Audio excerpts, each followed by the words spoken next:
Parker Schnabel is suffering through one of the worst mechanical and operational nightmares of his entire mining career, and it couldn't be happening at a worse time. In the middle of a critical sluicing run, one of his most important wash plants suddenly shut down without any warning. A catastrophic mechanical failure that his mechanics still can't fully diagnose. The shaker deck is dead. The bearings are destroyed. And every hour that machine sits idle, Parker is losing gold he will never get back. Unless you guys have work for him, I'm going to get everybody out of here. Is that cool with you? Yeah, that's awesome. They're coming to work tonight. I told him they were working tonight. Is that all right? Yep. But the breakdown is only the beginning. Parker has already burned through $4.5 million this spring. The guy who owes him $130,000 has already spent every cent of it. His Sulphur Creek water license is racing toward expiration. Man, I didn't think it would be this much work keeping 3 wash plants going. Yeah, Taylor's been a busy man this week. It has. Yeah, we're putting a lot of miles on the trucks this year. Even my truck, with these 3 plants, is self-sped out. And he's now trying to stretch a skeleton crew across 4 wash plants when running 3 was already complete chaos. Something has to give. The Sulphur Creek gamble 3 weeks into what is shaping up to be his most ambitious season ever. Parker Schnabel is balancing on a knife's edge. His Dominion Creek claims have already banked more than $2 million in gold, a pace that would leave most miners thrilled. But that early success has done something dangerous. It's made him bold, and in the Klondike, bold moves have a habit of turning into very expensive regrets. Instead of playing it safe and doubling down on the proven ground at Dominion, Parker placed a massive wager on Sulphur Creek, legendary Klondike ground that has been mined since 1898 and carries a lifetime payout estimate of $1.20 billion. The more gold that comes out of there, the more I'm like, oh, like this is the ground and not just we happen to start in a really good spot, right? It's so nice. Like at first it was just relief, but now I'm like actually spurn, you get excited. Stories of gold nuggets lying exposed right on the creek bed have pulled prospectors to Sulphur Creek for over a century. But it's also notoriously tricky, deeply unpredictable ground. Every hour his crew spend working sulfur is an hour they're not spending on guaranteed pay dirt at Dominion. Sulfur is a really tricky piece of ground, Parker said. Are we doing all of this on sulfur at the cost of getting Dominion done? That's the question that haunts me. And here's the ticking time bomb buried under the entire sulfur operation: the water license required to mine that ground is about to expire. Without that license, Parker cannot run water through his sluice boxes, which means he cannot wash gold, which means he cannot mine. That if he cannot extract enough gold before that deadline hits, everything he's invested in sulfur, every dollar, every machine hour, every ounce of crew energy, goes up in smoke. He's watched other miners like Rick Ness get trapped in exactly this kind of licensing nightmare, desperately waiting and hoping for permits that may never arrive. I know a lot of people up here are surprised, but they didn't get rid of me that easy. So, no, you're a survivor. I've said that to everybody. I have, no matter what. I've said that you the guy survives. Parker swore he would never end up in that position. And yet here he is, racing a clock he cannot slow down. To beat the deadline, Parker ordered oversized excavator buckets, 6 3/4 yards, absolutely massive for the size of machine he's running. When the first one arrived, his operators couldn't believe the scale. That's insane, one crew member said. Look at how wide it is compared to the 480. The bigger the bucket, the faster the dirt moves, and Parker needs every advantage he can get. He's also leaning heavily on Tyson, one of his key operators, giving him significantly more responsibility this season. Tyson has taken it seriously, almost personally, which is exactly what Parker needs right now. In a season this tight, Parker wants as few people doing as much work as possible. Parker gave his crew 1 week to get sulfur sluicing. Not 2 weeks. Not soon. 1 week. He's throwing brand new equipment at the problem, hoping shiny new machinery can outrun the calendar, but new equipment in the Klondike doesn't mean smooth sailing. It means new problems nobody has encountered before, and with 3 or 4 days needed just to get a wash plant operational at sulfur, Parker's margin for error is basically 0.1 mechanical hiccup, 1 parts delay, 1 bad day of weather, and the whole sulfur timeline collapses. With a $4.5 million hole in just the first few weeks of spring, Parker Schnabel has burned through $4.5 million. Equipment purchases, crew wages, fuel, maintenance, lease payments, the expenses are relentless, and they don't care whether the gold is flowing or not. It's been an outrageously expensive spring, but it's an understatement. We've already spent more this year than we've ever spent in a season. We haven't even started. The money goes out every single day regardless. So when Parker drove over to collect $130,000 for a rock truck, a bucket, and a ripper he sold to another operation the previous season, he expected a check. The deal was straightforward: end of season, you pay, except it's now been 6 months and Parker still hasn't seen a dime. He finally sent an invoice a month ago. Still nothing. When Parker confronted Kevin about the overdue payment, the exchange was tense and uncomfortable, the kind of conversation where both people know exactly where it's headed, but neither wants to get there first, like, "What was the plan in January if I sent you an invoice?" Parker asked, jaw tight. "To pay it then," Kevin replied.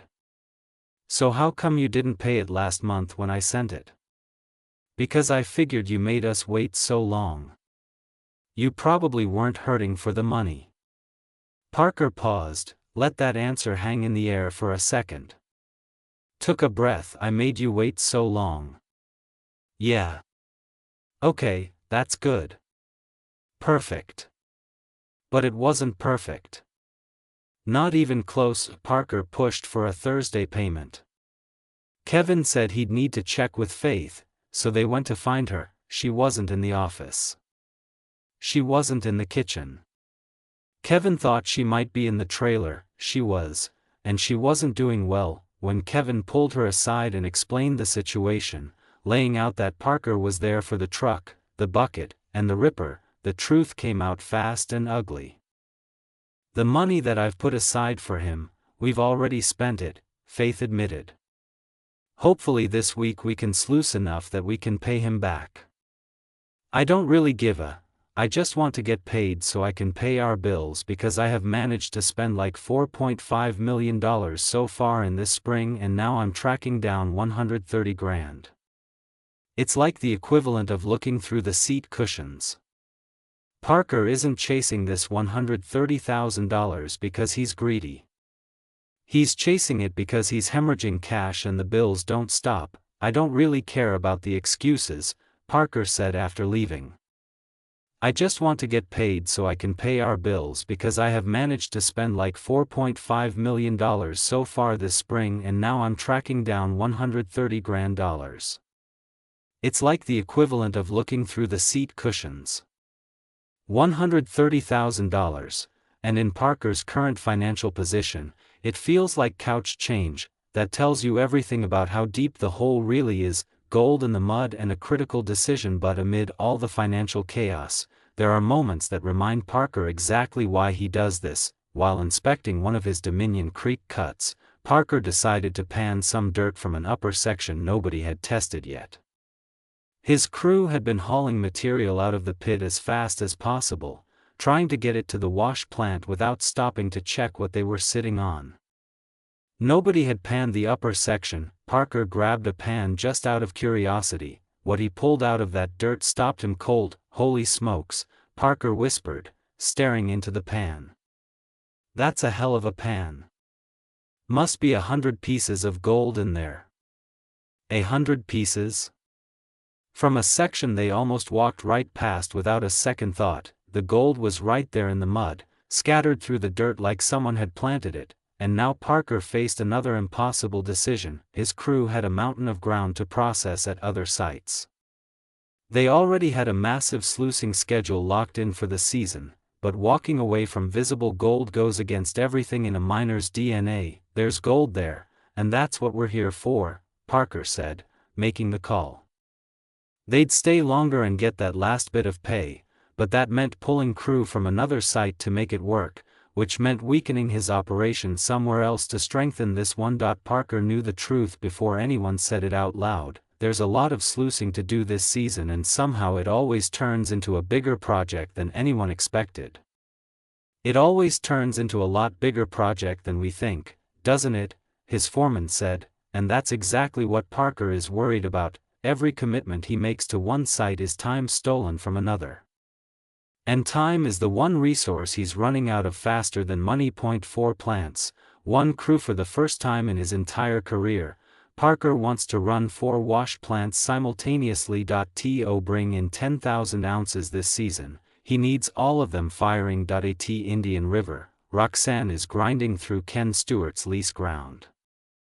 The grade isn't the greatest, and Parker's paying royalties on every ounce, but it's a massive block of ground he cannot afford to lose, particularly when the price of gold is running this high. Leasing ground in the Klondike is getting harder every year. And if Parker lets this claim go, someone else will snatch it up. 10 miles north at Dominion, wash plant Bob is sluicing the bridge cut. We just need to keep gold coming in. So we're going to pull strips around the outside edge of the bridge cut, and hopefully it has a lot of gold in it. 2 miles away, Sluicifer is finishing off the first 11 acres of the Golden Mile. Now Parker wants Tyson to move Sluicifer 800 feet to a new pad to sluice the next 15-acre section, and on top of all that, Parker wants to resurrect his old plant, Big Red, and set it up right next to Sluicifer to double his Golden Mile firepower. 4 plants. 1 crew. And a boss who knows this is either going to be legendary or catastrophic. His site supervisor, Mitch, saw the chaos coming from a mile away. Parker had already told the mechanics to start working on Big Red. He'd already mapped out exactly where to set it up. He'd already talked to the mechanics and they were starting to work on her, but Mitch, the guy actually running between sites all day trying to keep everything from falling apart, knew exactly what 4 plants meant for a crew this size. Running 3 plants on Dominion is going to be a stretch, Mitch told Parker. I'm running like a chicken with my head cut off between the 2 right now. With 3 it's already, I know, Parker said. We're taking chaos to a new level. You're going to have gray hair by the end of it, Mitch warned, but Parker wanted Big Red operational by the end of the week. The mechanics took one look at the old plant, and their faces said everything. The screen deck, the sluice runs, and the pre-wash all needed major work. That's essentially the entire guts of a wash plant. Parker was asking them to rebuild a machine from the inside out, while simultaneously keeping 3 other plants running. The mechanics were not going to be happy, but Parker doesn't run his operation based on what makes people happy. He runs it based on what gets gold out of the ground. Meanwhile, the human side of the operation was generating its own chaos. One of Parker's crew members, India, sent a one-word text to her supervisor, help. No context. No explanation. Just, help, with an exclamation mark. He dropped everything and raced to the site, panicking. When he got there, he found India standing on top of a pile of material, casually shoveling. You can't do that, he told her, still catching his breath. That is not cool. You have to say the wash plant's down, or a loader's got a flat tire, or there's a bear in the cut, because I could not get there fast enough. India shrugged. What did you want me to do? I was shoveling. Text like, help. Help. I'm shoveling. With 4 plants stretching a skeleton crew to the absolute breaking point, every miscommunication, every wasted trip, every false alarm is gold left sitting in the ground, the nightmare breakdown. And then it happened, the nightmare Parker has been dreading all season. Right in the middle of a critical sluicing run, the shaker deck on one of his active wash plants just stopped. Dead. No warning. No gradual slowdown. 1 second, the thunderous rattle of rocks being processed, gravel hammering steel, engine screaming, water roaring through the sluice runs. The next second, silence. The kind of silence that doesn't belong on an active mine site. This is where the pins broke and he caught it in a decent time before it was completely falling off. But either way, we got to fix the pin. Just the eerie sound of water dripping through a machine that should have been shaking the earth. Crew members froze mid-task. Operators looked at each other across the cut. Nobody moved, because on a gold mine, sudden silence means something just went very, very wrong. Brennan, Parker's crew lead, made the call immediately. Hey man, the shaker deck just stopped going. You've got to be joking me. They checked everything. Generators on. Breakers on. Hit the switch. Nothing happens. The plant was dead, and every minute it sat idle was gold they weren't recovering from ground with a ticking deadline attached to it. I do not want to see that plant down, Parker said through gritted teeth.